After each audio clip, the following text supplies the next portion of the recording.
So this is the mast view. Hello, it's me and Cameron. I'm also in Series 2 ma sabaiलाई स्वागत छ. And I was on Stone Park ma छु अहिले. You see the Baval view हैन. I was ढुङ्गा छ.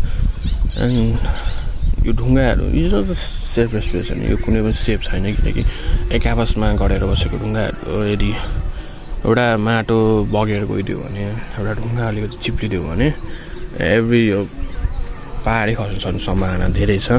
त्यसैमा के दुर्घटना नहोस् भन्ने हाम्रो चाहना हो. It was best. अब गोर्खामा सबैलाई ठाउँ भने बच्चाहरूको लागि युवाहरूको लागि ठाउँ बनिसक्यो. बट बुढा बाजेहरूको लागि ठाउँ भएन नि. भएका चौताराहरू मासिसके. अब उनीहरूलाई कहाँ बसेर गफ गर्ने चाहरी चाहियो. सो यस बुढापाकाहरूलाई चाहिँ अलिकति गाह्रो छ. मेरो ब्याकग्राउन्डमा क्रिकेट होइन. So yes, this is NKM.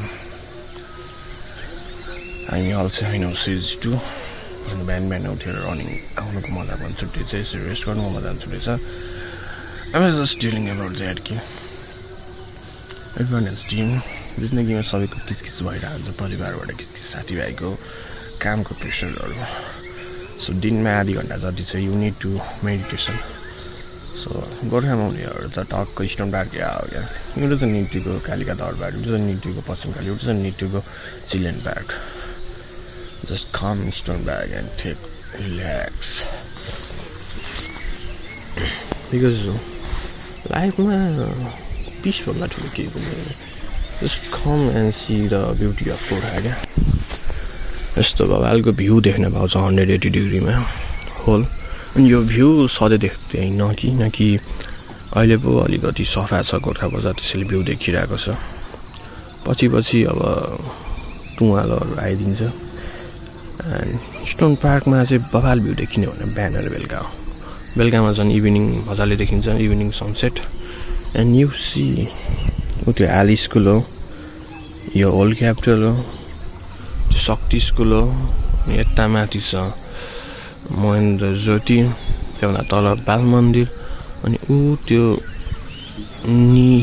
पयालो देखेको के भन्छ ठन्डी डाँडा होइन, त्यसलाई के डाँडा भन्छ. अनि ऊ त्यहाँ गोर्खा क्याम्पस छ त्यो जङ्गलनिर. न्युसी धरौदी जसलाई हुस्सुले छोपिदिइरहेछ. दरौदी पारीको गाउँहरूमा चाहिँ प्रायः जस्तो चाहिँ हाम्रो गाउँमा चाहिँ जाडोको बेला त घाम त 1 घन्टा मात्रै देख्न पाउँछ. एन्ड अरू बेला भने घाम चाहिँ अलिकति 10 बजेपछि बल्ल मार्दै लाग्ने हुन्छ. दरौदीको स्याट आउँछ, बाबाले दरौदी बगेको सुनिन्छ, कसर उद्योगहरूको आवाज आउँछ.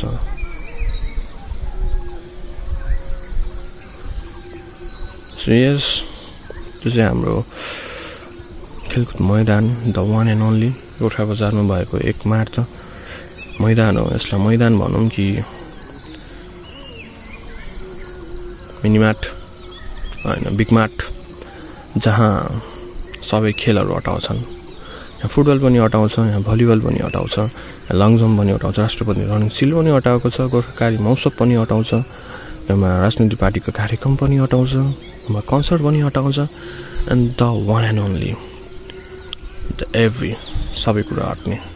जस्तै आलु हुन्छ नि, जुन सुकै तरकारीले मानिस आउने हो, यो जेको लागि पनि perfect ground, the one and only Haramtari ground, खेलकुद मैदान.